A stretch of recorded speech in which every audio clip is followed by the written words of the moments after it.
One day itinerary 16টা জায়গা। আর guys first বিষ্ণুপুরের memory যখন প্রথমবার এসেছিলাম দাদাইয়ের সাথে, এই লালবান্ধে এসে নিয়ে দাদা আমরা টিকিট নিয়ে নিয়েছি, ট্রেনের অ্যানাউন্সমেন্ট হয়ে গেছে আর আমরা রীতিমতো দৌড়াচ্ছি এবার। তো hey guys, welcome back to a new blog. আজকে হচ্ছে 7th ফেব্রুয়ারি আর আমি আর বোন যাচ্ছি বিষ্ণুপুর। টাইম হচ্ছে এখন অলমোস্ট 5:15। তো এবার আমি আর বোন যাচ্ছি বিষ্ণুপুর। আমি তার জন্য রেডি হব। হাতে আমি নেল পালিশটা লাগাতে ভুলে গেছি কাল, তো লাগিয়ে নেবো নিয়ে আমি আর বোন রেডি হব। তারপর রেডি হয়ে দেখা হচ্ছে আপনাদের সাথে। এই গাইস ওই যে মারা বাই বাই করছে ওইখান থেকে, আর আমরা বেরাচ্ছি বিষ্ণুপুরের জন্য। এখন কটা বাজছে, টাইম কটা হচ্ছে 6:14 হচ্ছে টাইম, 6:14, 6:15, 6:15 হয়ে গেছে। ট্রাই করবো 6:24 ট্রেনটা ধরার, পুরুলিয়া এক্সপ্রেস।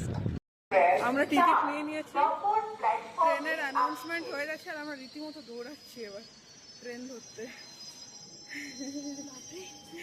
লেট হয়ে গেছে।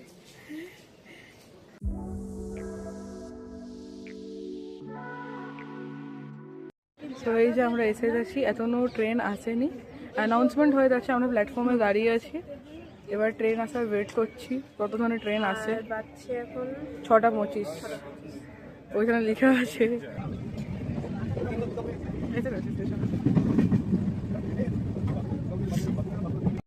হাঁটতে শুরু কর।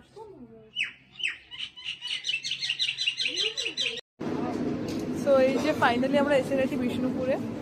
আর আমি ফার্স্ট কাজ করবো যেটা, সেটা হচ্ছে জ্যাকেট তুলবি, আমিও জ্যাকেট তুলবো, আগে ও তুলে দিই তারপর আমি তুলবো। এরপরে যে খুঁজতে হবে অটো বা টোটো, সস্তায় পুষ্টিকর যেটা হবে সেটাই খুঁজবো আমরা।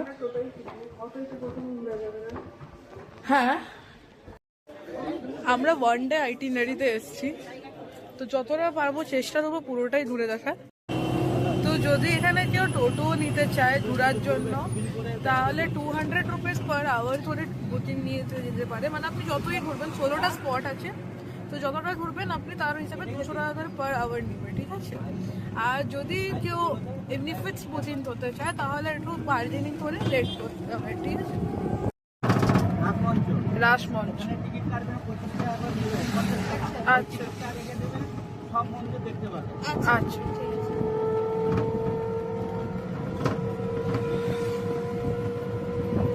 আমরা টিকিট নিয়ে নিয়েছি আর পার টিকিট হচ্ছে পার হেড 25 রুপিস করে। আর এর মানে আনলিমিটেড টাইম, আর প্লাস এই একটা টিকিটে অনেকগুলো মন্দির ঘোরা যাবে।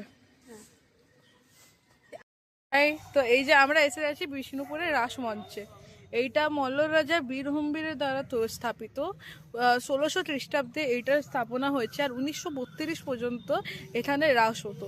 তারপরে রাসমঞ্চর যে রাস উৎসবটা সেটা রাজদরবারে শিফট হয়ে গেছে। তো দারুণ দেখতে, আর পুরো সকাল সকাল এসছি না, তো পুরো ফাটা টাইম এখন। আর টিকিটটা কিন্তু সবসময় ওরা বারবার বলে দিচ্ছে টিকিটটা সাথে সাথে রাখতে, কারণ এই একটা টিকিটে প্রত্যেকটা মন্দির ঘোরা হয়ে যাবে ওই জন্য। তো এই মন্দিরের সবচেয়ে বেশি ইন্টারেস্টিং ফ্যাক্ট যেটা আমার লাগলো, বেস্ট কুল ফ্যাক্টটা, সেটা হচ্ছে যে যত ভিতরে আমরা যাচ্ছি তত ঠান্ডাটা বেড়ে যাচ্ছে, ঠিক আছে, মন্দিরের ভিতরে। প্লাস একবার স্ট্রাকচারটা দেখুন জাস্ট, মানে ওয়ান ডের জন্য যদি রাজস্থান টাইপের কোথাও ফিল আনার আছে, বিষ্ণুপুর আসবেন ফর শিওর। মানে এত সুন্দর স্ট্রাকচার এখানে, বল দিদি, দারুণ স্ট্রাকচার। মানে আমাদের এমনি এমনি বিষ্ণুপুরকে মন্দির নগরী যে বলা হয় না, ওটা আপনারা ঘুরলে বুঝতে পারবেন বিষ্ণুপুর। আর আপনাদেরকে রেকমেন্ডেশন দেবো, প্লিজ মার্চে বা অক্টোবর টু মার্চের মধ্যে আসুন। তার বেশি লেট করবেন না, কারণ কি গরমে অস্থির হতে পারে, বা আপনাদের বাড়িতে যদি বয়স্করা থাকে তারা রোদে অস্থির হতে পারে। যেরকম আমার রোদের প্রবলেম আছে, খুব বেশি রোদে ঘুরতে পারি না, তবে জুনে এসে আমার প্রবলেম হয়েছিল বিষ্ণুপুরে। তো যেহেতু বিষ্ণুপুর লাল মাটির দেশ, তো লাল মাটি গরম বেশি হয়, আপনাদের গরম বেশি লাগতে পারে, সেই জন্য বিষ্ণুপুরে আসতে হলে অক্টোবর টু মার্চের মধ্যে আসুন, খুব ভালো ঘুরবেন। তো এই যে এখন আমরা এসে গেছি মদনমোহনে। রাসমঞ্চের আমাদেরকে ভিডিও তুলতে দেওয়া হয়নি, মানে আমরা তুলেছিলাম তো পুরোটাই, বাট কিছুগুলো ডিলিট করে দিতে হয়েছিল। ঠিক আছে, কোনো ব্যাপার না, রুলস থাকতে পারে। এবার ঠিক আছে, চল ভিতরে চল।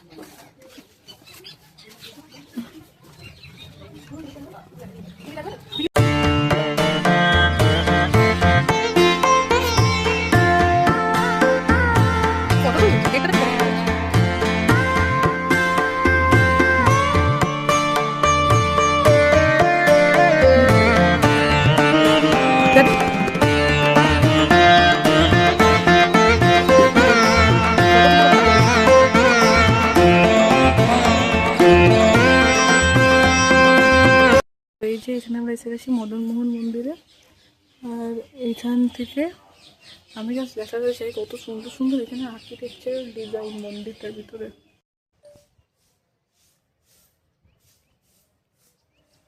আমি কোনো স্টেটকে বা কোনো জায়গাকে আমি কিছু ছোট করার জন্য কথাটা বলছি না বা ওরকম কিছু না। আমি কোনোদিনও জয়পুর যাইনি, জয়পুর যাবার আমারও খুব ইচ্ছা আছে, কিন্তু এটা আমাদের প্রাইড হওয়া দরকার বেঙ্গলের।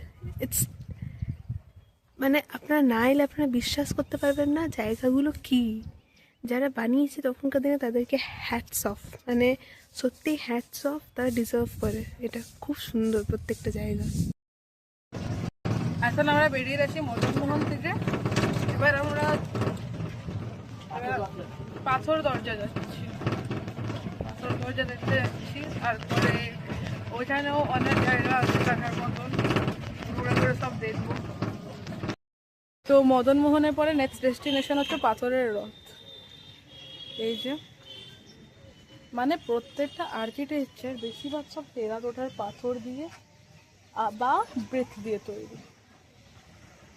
এখানে আরও মানে এখন তো এটা একটু মেনটেনেন্স কম আছে, খারাপ হয়ে গেছে, কিন্তু আগে এটা এত ডেলিকেট, এত সুন্দর ডিজাইনগুলো ছিল, দেখতে বড় সুন্দর লাগতো। এখনও দেখতে খুবই সুন্দর, দূর থেকে যদি আমি ক্যাপচার করি তাহলে দেখতে বেশ সুন্দর লাগছে।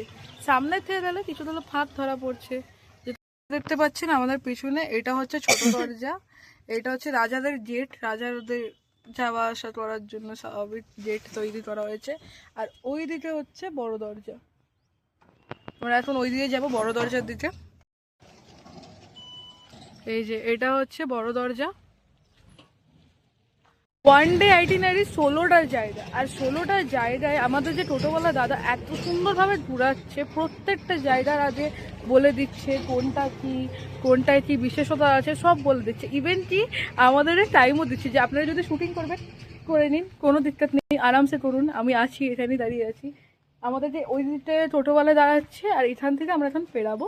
পেরিয়ে নিই ওই যে ভাইবটা একবার জাস্ট আমি দেখার, এই জায়গা থেকে দেখুন, মানে অসম্ভব সুন্দর জিনিসগুলো, প্রত্যেকটা কাজ। আর এটাও কিন্তু পাথরের, যেমনি রথটা দেখানো হয়েছিল অমনি এই জায়গাটাও কিন্তু পাথরেরই বানানো। এটা হচ্ছে মহারাজা বীরহাম্বীরের উদ্যান। 20 টাকা, মানে এত অসম্ভব সুন্দর লাগছে। আর ওইটা ওই যে আমরা যে বড় দরজা পার করে এসেছি, এই দিক থেকে দেখা যাচ্ছে ওই যে বড় দরজা, আর এই যে বীরহাম্বীরের উদ্যান। আর ওই দিকেও একটা আছে, কি আছে আমি এখনো ফিগার আউট করতে পারিনি। এই যে বীরহাম্বীরের উদ্যান থেকে আমরা বেরিয়ে গেছি। লালজুরু মন্দির ছিল, হ্যাঁ ওই যে লালজোর মন্দির ছিল আর বীরহাম্বীরের উদ্যানও ছিল, খুব সুন্দর জায়গাটা। এবার আমরা কোথায় এসেছি? মৃন্ময় মন্দিরে আমরা এসে গেছি। হ্যাঁ এটা ছবি তোলা অ্যালাউড না, এই জন্য বাইরের থেকে দেখিয়ে দিচ্ছি, বাস মন্দিরটা একটু দেখে আসি। এই গাইস এখন আমরা এসে গেছি। কোন মন্দির দিদি এটা? এই রাধাশ্যাম মন্দিরে আমরা এসে গেছি। মন্দিরের ভিতরে তো ফটো তোলা যাবে না, বাট বাইরেটা একবার জাস্ট দেখো। এই ভিতরগুলো দেখছো, এই এরিয়াগুলো আমি এবার দেখাই। এইগুলো দেখছো প্রত্যেকটাতে এক একটা গল্প লেখা আছে। এইখানে এই যে কর্নারটাতে এখানে দশাবতারের দেওয়া আছে, এগুলো প্রত্যেকটা এক একটা হিস্টোরিক্যাল মিথিক্যাল গল্প লেখা আছে এখানে প্রত্যেকটা। মানে ওই উপর থেকে স্টার্ট, মানে এটা স্কাল্পট করতে, মানে এই যে বানাতে, দেখো ভিডিওগ্রাফি মানা, তাই আমি ভিতরটা ভিডিওগ্রাফি করতে পারবো না, যতটা পারছি আমি দেখানোর চেষ্টা করছি, ঠিক আছে। এইটা হচ্ছে ভোট কক্ষ, কিন্তু ভোট কক্ষটা এখান থেকে ওইখানের বেশি, এর আগে যেটাতে গেছিলাম ওটা বেশি মেনটেন্ড আছে, বাট তুলসী মঞ্চটা সেরা, 1 নম্বর সেরা, ঠিক আছে। এসে গেছে, জোর বাংলোতে টেরাকোটা দিয়ে দেখাই জাস্ট চলবো।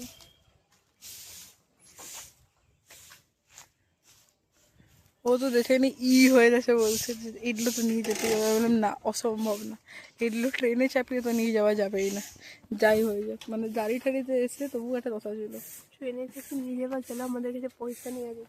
এক্স্যাক্টলি। আমরা এসে গেছি জোরবাংলোতে। জোরবাংলো কেন বলা হয়, কারণ এটা দুটো জোড়া মন্দির। এই যে এই মাঝখানে লিঙ্কটা দেখছেন, এটা দুটো মন্দির আছে জোড়া, জুড়ে দিয়া, সেই জন্য জোরবাংলো। আর ইন্টারেস্টিংলি এই মন্দিরেও সেম স্ট্রাকচার, সেম ওই গল্প লিখে, বাট এইটার মেনটেনেন্স আই হোপ, বাট আমার যতদূর এখানে দেখে মনে হচ্ছে এইটার ওইটার থেকে একটু বেটার, কারণ এখন আমি গল্পগুলো পড়তে পারছি, দেখতে পাচ্ছি। বানলো ওইটা হচ্ছে রাধাশ্যাম, আর ওই দিকে হচ্ছে মহারাজা বীর হাম্বিরের উদ্যান। ওই দিকে একটা টাওয়ার দেখা যাচ্ছে, ওইটা হচ্ছে মহারাজা বীর হাম্বিরের উদ্যান। আর এই যে যেটা আমি যেমন বলছিলাম, এইখানটা দেখছেন, এইগুলো হচ্ছে জয়েন্ট। এই দেখুন, এই যে এই জায়গাটা, এখান থেকে বোঝা যায় দুটো আলাদা আলাদা মন্দির, বাট এটা জয়েন্ট করা আছে। এই যে এই যে শ্যামরাইয়ের সামনে এখানে দোকানগুলোতে আসবেন একবার, এত সুন্দর সুন্দর দামে আর একদম রিজনেবল প্রাইসে খুব সুন্দর জিনিস পাওয়া যাচ্ছে। 10 টাকা 20 টাকা কানের দুল, হাতের চুড়ি, মালা, গয়নাগাটি, জান জুয়েলারিসগুলো খুব সুন্দর, ইভেন কি মূর্তিগুলো খুবই সুন্দর। ওইটা হচ্ছে রামানন্দ কলেজ, ওইটা আমাদের দাদুর কলেজ, আর এটা হচ্ছে লালবাগ।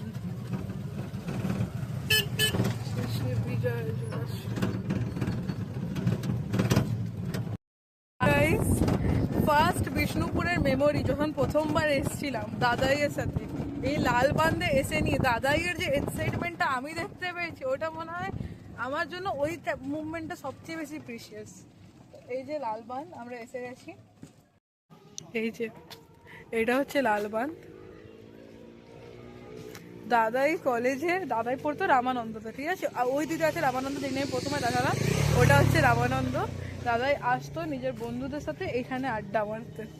আর ওই যে ফার্স্ট টাইম যখন দাদার সাথে এসেছিলাম না, দাদার এক্সাইটমেন্টটা, মানে ওই যে লালবাঁধ বললে দাদার মুখে যে হাসিটা আসে, ওইটা দেখেই বোঝা যায় মানে দাদাই কতটা এনজয় করেছিল ওই টাইমটাকে।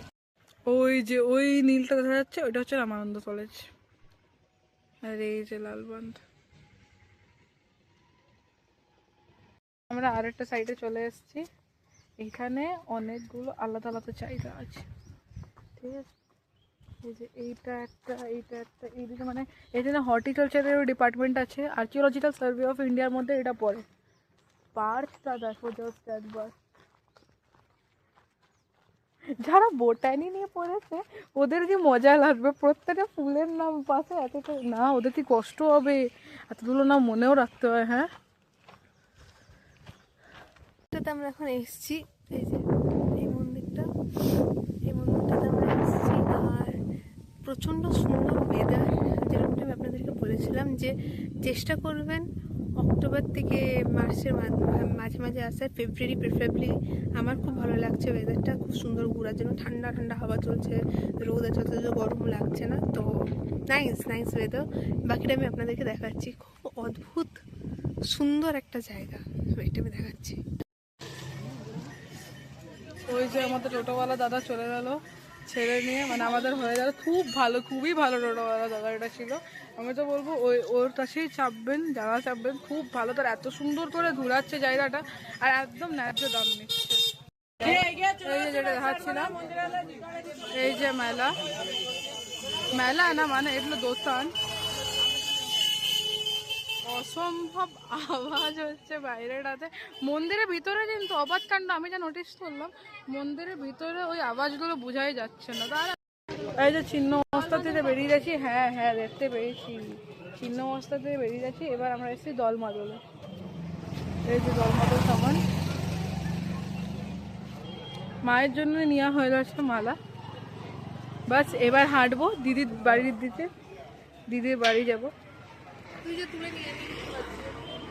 আমি আসি, আসলে না আমরা খাবার খাই, ওই জন্য আমাদের খুব খিদে পেয়ে গেছে এবার, ওই জন্য আমরা টোটোটাও ছেড়ে দিলাম, যে এবার যদি না খাই তাহলে অবস্থা খারাপ হয়ে যাবে। এই যে কামান, আমরা কোথাও স্ট্রিট ফুড খুঁজে পাচ্ছি না, সিরিয়াসলি না, মানে কোথাও না। আমরা যেখানে গেছি ফার্স্ট, তো প্রথমত তো ওই সাইডগুলো বন্ধ, যেহেতু এখন ট্যুরিজমটা একটু কমে যাচ্ছে, তো ওই সাইডে আর কিছু নেই। সেকেন্ড কথা, এক গ্লাস লেবুর শরবতও নেই কোথাও। ও বেচারা লেবুর জুস, চাট ওগুলোর জন্য খুঁজে বেড়াচ্ছে, যে কোথাও যদি পেয়ে যায়। কোথাও পাচ্ছি না, কোথাও না, ইভেন দেখো এখানেও দোকান বন্ধ, দেখো দেখতে পাচ্ছ, এই দিকটাতে দোকান বন্ধ। একটা ছিল ওই দিকে শ্যামরা জোর বাংলোর দিকে ব্রেড টোস্টের দোকান। খেতে আর ইচ্ছা করছিল না। আর তখন বিষ্ণুপুরে যে ব্রেড টোস্ট হাই গাইস, তো আমরা এসে গেছি মনস কুক ক্যাফেতে। আর এখানে আমরা খাবার অর্ডার দিয়েছি চিকেন বার্গার মিল আর মোমো আর ক্রাশার। ঠিক আছে, কোনো স্ট্রিট ফুড পাইনি, একটাও পাইনি। ইভেন কি দোকানগুলো রেস্টুরেন্টগুলো বন্ধ আছে। স্ট্রিট ফুডের দোকানগুলো বন্ধ আছে। হ্যাঁ, বড় রেস্টুরেন্টও বন্ধ ছিল। এগুলো ওটাও মানে এত খিদে পেয়েছে, এখন আমরা আর কিছু দেখিনি, আমরা এখানে ঢুকে গেছি straight। আর তো এই যে আমাদের খাওয়া দাওয়া হয়ে গেছে, আর আমরা এসে গেছি বাস স্ট্যান্ডে। এবার এখান থেকে দিদির বাড়ি যাবো। আর একটা কথা, যারা বিষ্ণুপুর আসবেন, ঠিক আছে, তারা প্লিজ খেয়াল রেখে আসবেন যে কিছু খাবার ক্যারি করবেন। বিস্কুট হ্যাঁ। হলো, কোল্ড ড্রিঙ্কস হলো, ফর শিওর। এটা ওআরএস যদি পারেন কিছু খাবার ক্যারি করবেন। কিন্তু মার্চ পরেনি এখনো, রোদ দেখছেন। একবার জাস্ট মানে অবস্থা খারাপ হয়েছিল। লাস্টের মুভমেন্টে তো মনে হচ্ছিল প্লিজ ভাই কিছু একটা দিয়ে দে খেতে। হাওয়া চলছে, যেরকম না যে হাওয়া চলছে না, কিন্তু খাবার অ্যাভেলেবেল। মানে সে স্ট্রিট ফুড যেগুলো দরকার, মানে বিস্কিট টিস্কিট তো আছে, বিস্কিট আছে দোকান, ওগুলো ছিল, কিন্তু যে স্ট্রিট ফুড জিনিসটা, ওটা নেই। ওই যে পেট ভরবে একটু, ওই জিনিসটা ছিল না। সেজন্য চিড়ে এগুলো ক্যারি, আর বিস্কিটও খুব বেশি কোথায় ছিল। না, ওটা তো বলছি বিস্কিটও ছিল না খুব একটা। আদ্রা থেকে শুরু, আদ্রাতেই শেষ করছি ব্লগটা। ঘরে এসে গেছি ফাইনালি, আর বাজছে এখন 3:30। এবার আমরা আমি একটু খাবার খাবো, দিদি কিছু খাবে না, আমি খাবো। আমি চিপস আইসক্রিম কিছু তো একটা খাবোই, বার করতে যাচ্ছি আমার দোকান থেকে, দিয়ে খেয়ে নিয়ে বাস হয়ে গেল ব্লগ শেষ। আর যদি ভালো লেগে থাকে তাহলে do like share and subscribe.